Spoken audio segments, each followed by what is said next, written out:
Halos lahat ng mga resupply boat ng Pilipinas under repair or inaayos pa matapos banggain o bombahin ng tubig ng China. Paano na ang mangyayari sa mga susunod na resupply mission sa Ayungin Shoal? Nasa frontline ng balitang yan, Camille Samonte.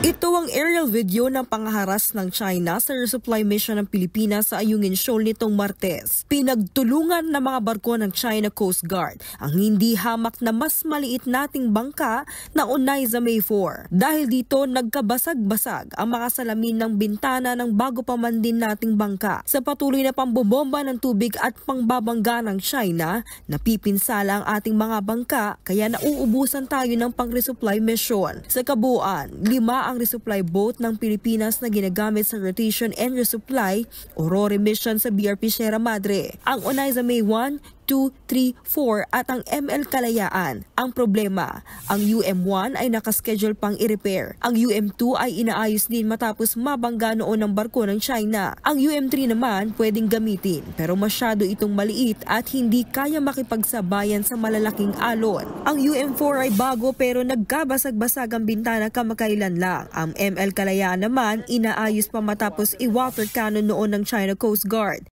UM4 is still good. We will use it on May 4.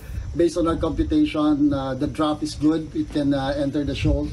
Pagtitiyak pa ng AFP Western Command, hindi sila papayag na maubusan ng pagkain, tubig at gasolina ang mga sundalong nakaposte sa BRP Sierra Madre. Ayon sa Philippine Coast Guard, balak nilang mag-deploy ng mas malalaking barko sa West Philippine Sea. Suportado naman daw ni Pangulong Bongbong Marcos ang modernisasyon ng Philippine Coast Guard at kabilang dyan ang pagkakaroon ng mas maraming barko. Ayon naman kay Chinese Foreign Minister Wang Yi, hindi magpapaawat ang China sa pagdepensa sa kanilang karapatan alinsunod nila sa batas. Aaksyonan daw nila ang anumang panghihimaso. Dagdag pa ng China, malinaw na ang Pilipinas nila ang hindi sumunod sa international law. Bumuelto naman ng Philippine Coast Guard. Taktika ng China na palabasin tayo ang may kasalanan. Kahit kitang-kita naman sa mga video kung sino ang tunay na haharas. Nagbabalita mula sa Frontline, Camille Samonte, News 5. Mga kapatid, Ed Lingaw po, maging maalam at may pakialam sa mga napapanahong balita sa ating bansa. Para sa mas malalimang pagtalakay at paghimay sa mga issue at headlines, tumutok lamang at pag-subscribe sa social media pages ng News 5.